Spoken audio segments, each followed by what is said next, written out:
right, let's see if this works. So today my computer is a little bit laggy. So if you do need to watch this entire screen on YouTube, go to youtube.com/@cat_HE. Today I'm going through a deal.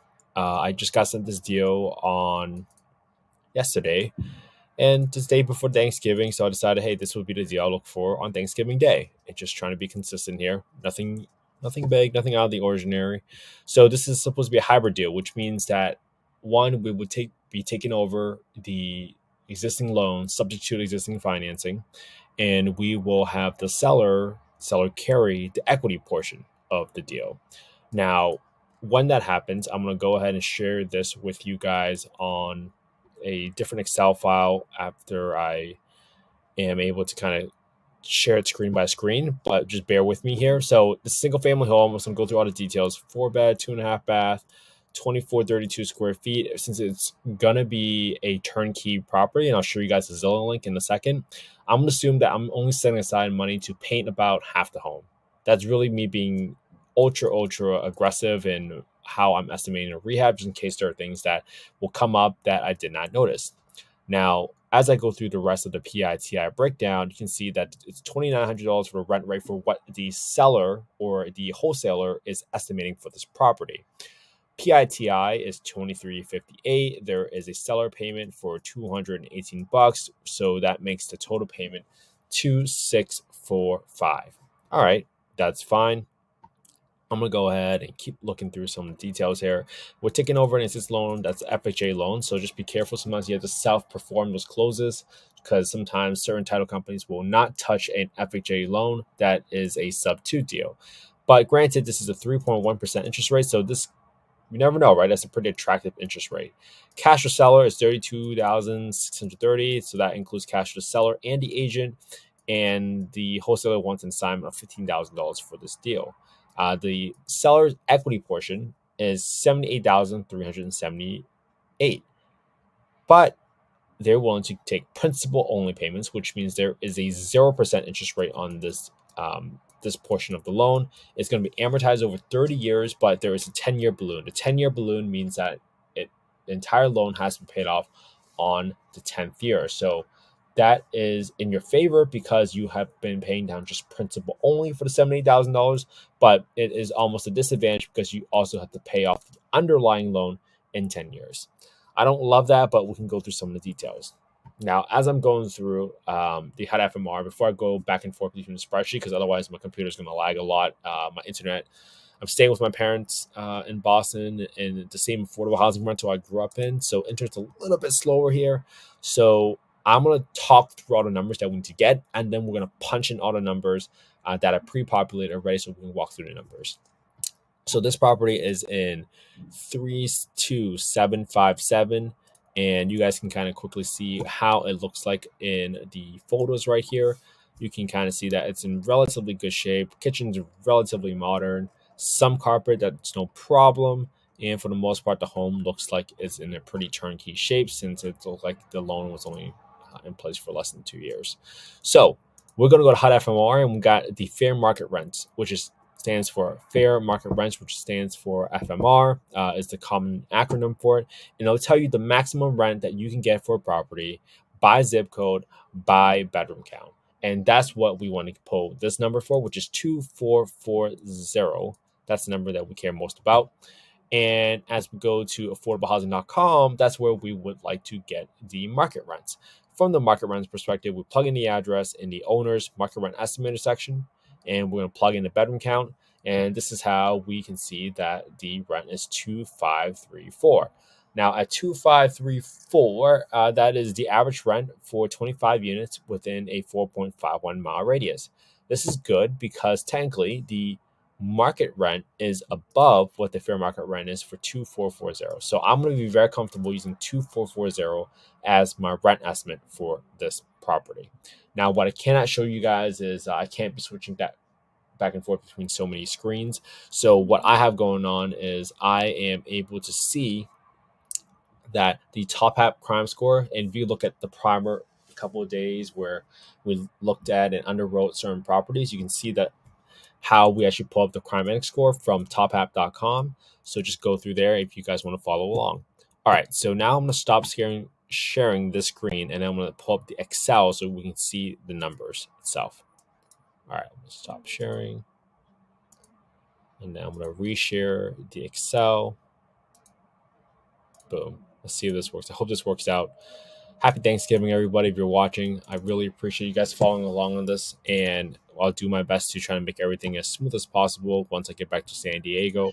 But right now, I am doing the best I can, but I'm still staying consistent because the whole point of this is to analyze deals together.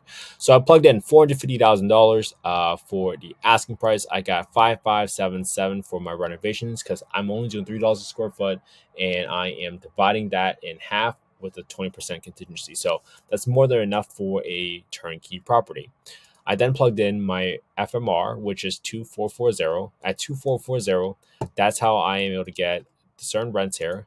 And if you remember correctly, we have the loan amount where it's 2358 minus in total, right? 2358. Let me just double check the numbers really quick. 2358 is the PITI. That is correct. I just checked it. So the 2358 PITI, I'm gonna subtract all the other amounts and get my property taxes. That also includes my HOA, so that all adds up correctly. And now I got my war chest percentage. I got my FMRs right here at 2020 and 2440. I even plugged in my numbers here for 2534.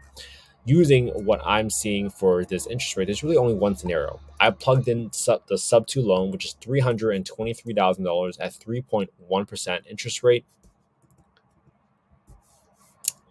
I got a 30-year amortization schedule with a 10-year balloon. And then I have the seller equity portions, right? So there's two loans in place on this. There is the loan that I'm taking over subject to, and then there is the seller finance note. So there are two notes on this property. And this is how you get to the total overall payment.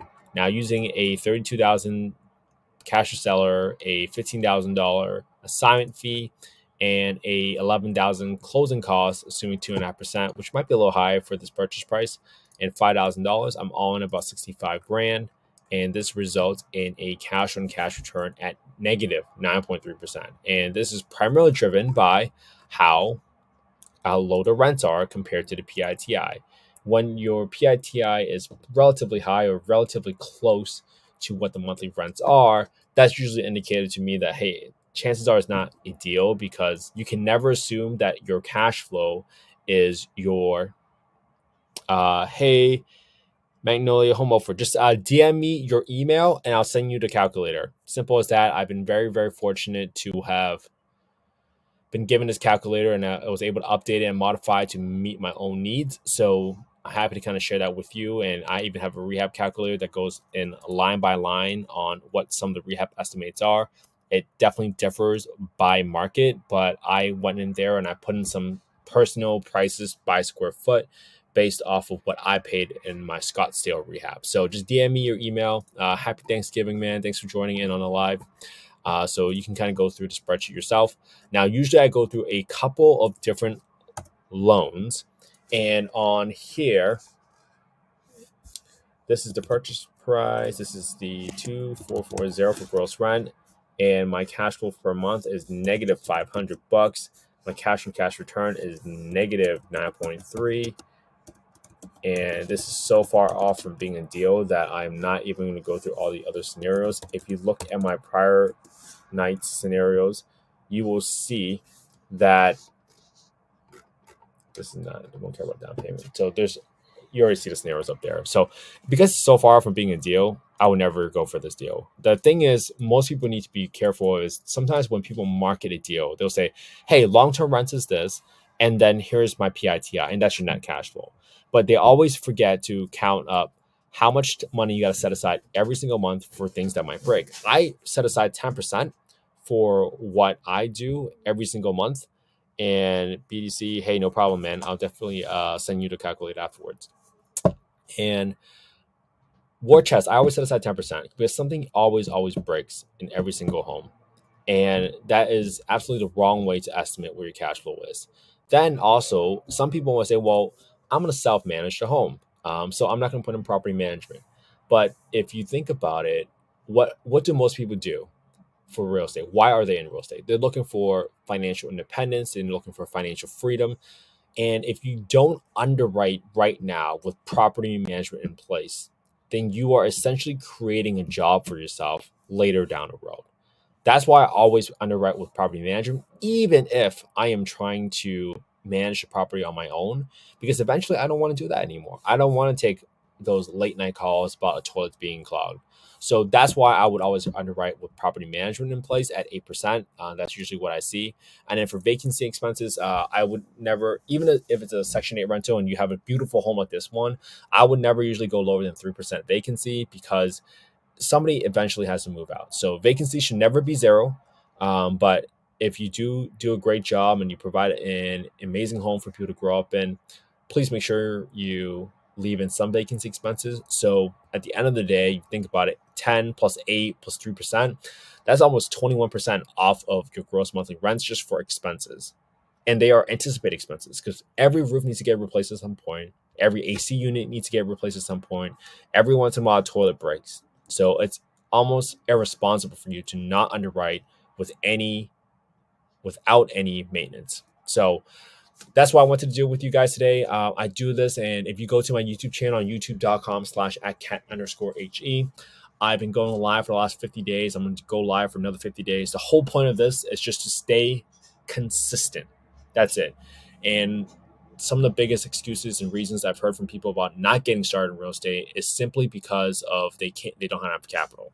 Well, if you are underwriting deals every single day, then when a deal come across your table, and I even put an example of a deal that I recently closed on my YouTube channel in the live channel. It's with the headline title "Deal" in all capital letters. At least when a deal comes across your plate and it slaps you in the face, you will know that it's a deal. So that's why it's so important for you guys to copy it, because when a investor or when you're trying to raise capital for a deal, an investor is going to ask you, hey, why do you think this is a deal?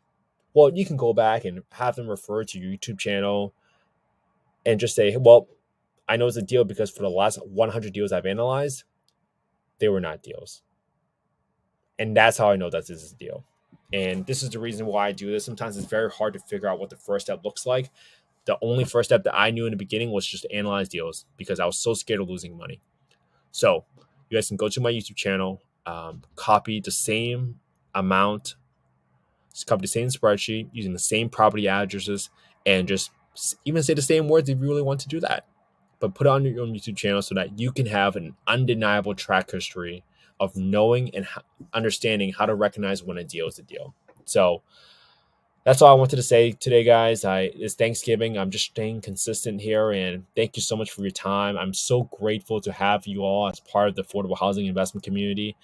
You guys are the reason why I do this. I feel tremendous gratitude to know that there are people out there that also cares about affordable housing. So thank you so much, everyone. Without people like you, I would never have the home I grew up in. So I appreciate it so much, and have a happy Thanksgiving, everybody. I hope you're able to spend some really good quality time with all your family members today. Talk to you guys soon, and I'll be back again tomorrow doing the same thing. It will be imperfect like this, but hey, not every day has to be perfect. Have a good one.